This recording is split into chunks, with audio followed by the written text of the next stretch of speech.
Students. आज के lesson में हम लोग जो है ट्रांसफ़र ऑफ हीट के बारे में पढ़ने वाले हैं। अब यहाँ पर हम कंडक्शन और कॉन्वेक्शन दो तरीके से हीट के ट्रांसफ़र को देखेंगे। कंडक्शन वो तरीका होता है जिसके ज़रिए हीट जो है वो सॉलिड्स के में मूव करती है। दूसरी तरफ जो है कॉन्वेक्शन वो तरीका होता है जिसके ज़रिए हीट जो है वो फ्लूइड्स में यानी कि लिक्विड्स और गैसेज में ट्रांसफ़र होती है। तो पहले हम कंडक्शन को चेक करने वाले हैं और इसलिए हमने जो है दो फ्लास्क लिया है। एक का इनिशियल टेम्परेचर 20 डिग्री सेल्सियस, दूसरे का इनिशियल टेम्परेचर 50 डिग्री सेल्सियस। तो इसमें जो है हीट का फ्लो हायर से या टेम्परेचर जो है वो हायर से हीट जो है लोअर की तरफ जो है फ्लो करेगी। और ये फ्लो तब तक होगा जब तक दोनों कंटेनर्स का जो है टेम्परेचर बराबर ना हो जाए, which will be 35 degree Celsius.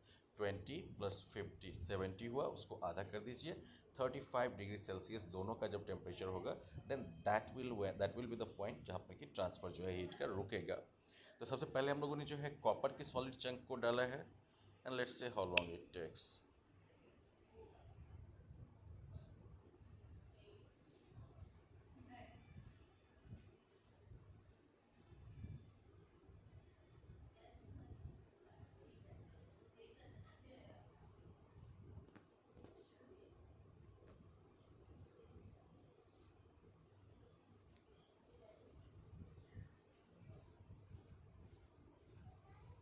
तो आपने देखा होगा जैसे जैसे टेम्परेचर का डिफरेंस घटता जा रहा है हीट ट्रांसफ़र का रेट जो है वो भी स्लो होता जा रहा है।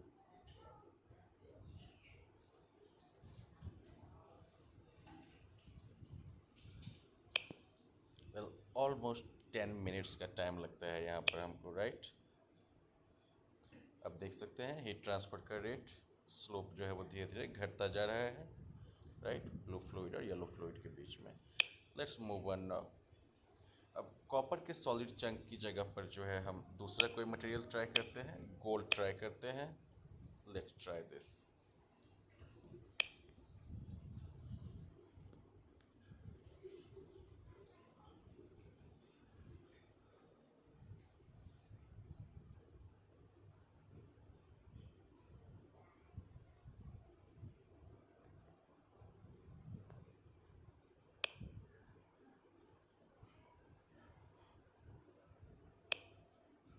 तो वेल अब इसके डेटा को अगर हम देखें तो यहाँ पर हम देख सकते हैं कि दोनों जो है वो 35 के इर्द गिर्द जो है नहीं, नियर टाइम में तो नहीं ही पहुँच रहे हैं, राइट।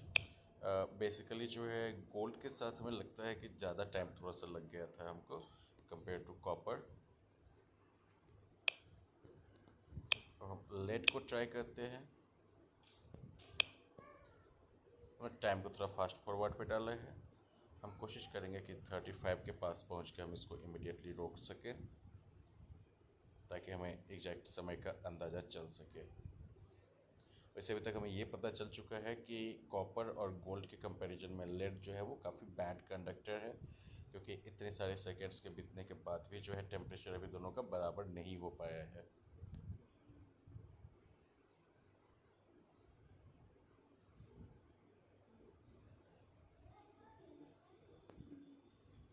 राइट, सो अब टाइमर हैज़ स्टॉप्ड हियर। अब लेड की जगह पर हम स्टोन का यूज करके देख लें।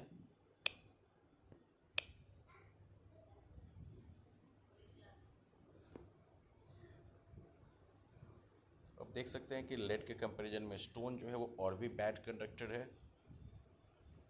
काफ़ी स्लोली जो है हीट का ट्रांसफ़र हो पा रहा है यहाँ पर।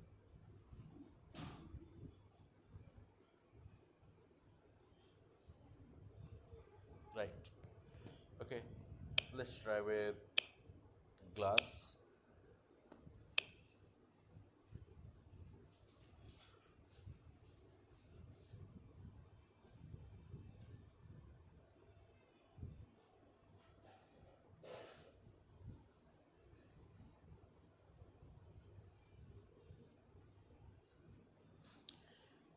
इन एक्सपेरिमेंट्स के बेसिस पर आपको जो है इन सभी मटेरियल्स यानी कि स्टार्टिंग विद कॉपर गोल्ड सभी को रैंक करके रखना है।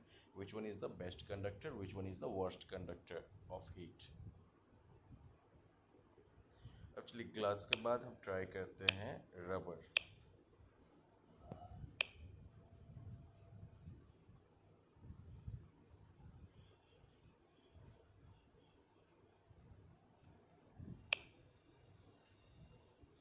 सो अभी तक के ऑब्जर्वेशन से तो मुझे लग रहा है कि rubber is the worst conductor of heat.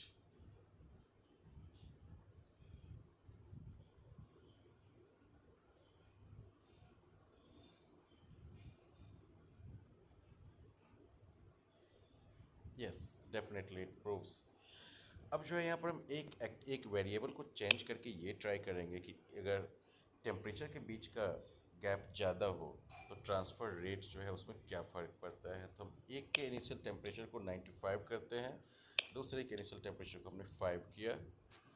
यहाँ पर हम एक अच्छा कंडक्टर डालते हैं, copper, and let's see how it works.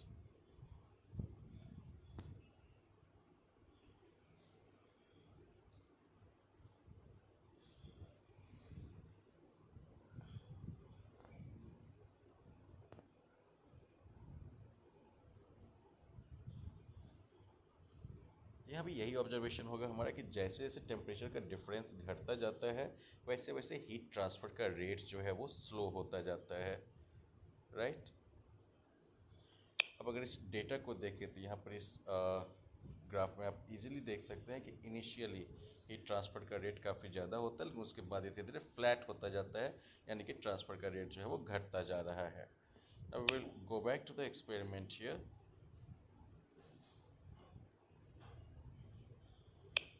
दोनों तरफ टेम्परेचर बराबर हो चुका है। Now we are going to try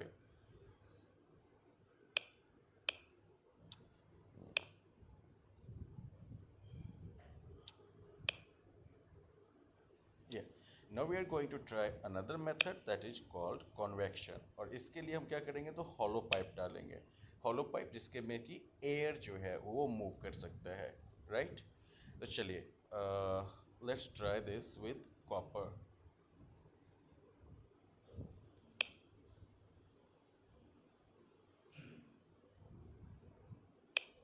अब अगर हम कॉपर की जगह पर जो है लेड भी डाल दें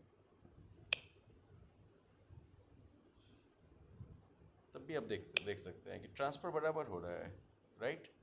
उतनी तेज़ी में जो है हीट का ट्रांसफ़र हो पा रहा है, क्योंकि यहाँ पर जो है इस सॉलिड के जरिए जो है हीट नहीं जा रहा है, बल्कि फ्लूइड में जो है कॉन्वेक्शन के जरिए जो है जा रहा है, जहाँ पर कि गर्म पार्टिकल ऊपर की तरफ जाएगा और ठंडे पार्टिकल को नीचे की तरफ पुश करेगा। Let's try it. चलिए हम स्टोन ही डाल देते हैं। ऊपर ब्लू फ्लूइड, नीचे येलो फ्लूइड, आप इनके मूवमेंट को नोटिस करिएगा,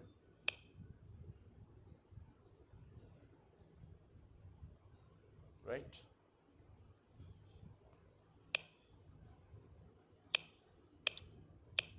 रबर को डालते हैं,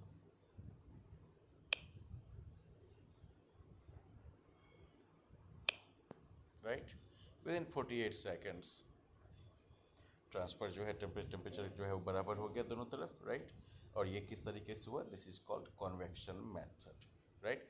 तो यानी कि दो कंटेनर्स को हमने रबर से कनेक्ट किया या स्टोन से कनेक्ट किया, it does not matter, right. क्योंकि कन्वेक्शन के जरिए जो है यहाँ पर हीट का ट्रांसफ़र जो है गैस या कह सकते हैं कि एयर के जरिए हो रहा है या फ्लूइड के जरिए हो रहा है, और इसलिए यहाँ पर मीडियम इम्पोर्टेंट नहीं है, right. So well that brings us to the end of this session, जहाँ पर कि हमने दो तरीके से जो है हीट के ट्रांसफ़र को ऑब्जर्व किया है। अब हम कुछ क्वेश्चंस को करके देखते हैं। तो बेसिकली इस पिक्चर को आपको देखना है और बताना है कि कौन सा सेट ऑफ फ्लास्क जो है उसमें टेम्परेचर सबसे तेज़ी में चेंज होगा।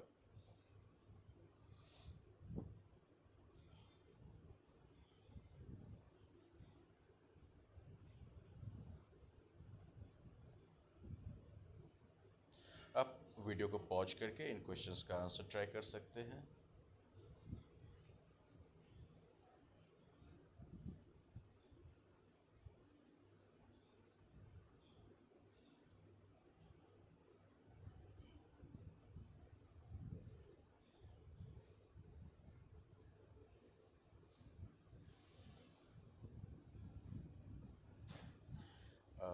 यहाँ पर पोटेंशियली हम एक एक्टिविटी जो है वो चेंज करना या कंप्लीट करना भूल गए थे।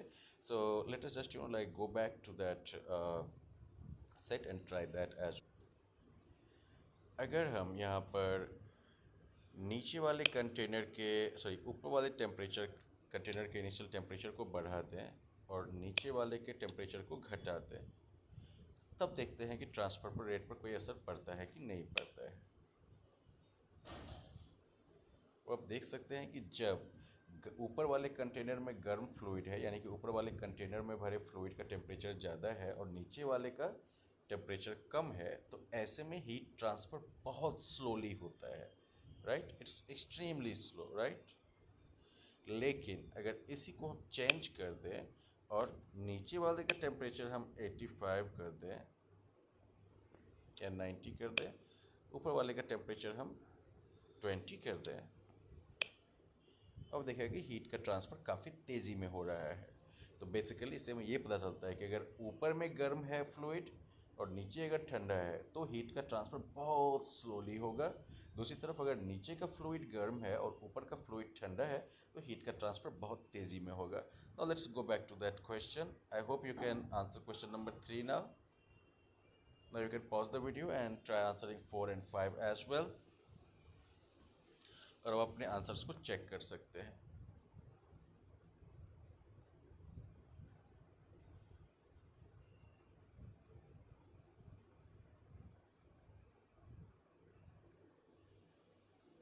Fantastic. So I hope that you have understood how heat is transferred through conduction and convection.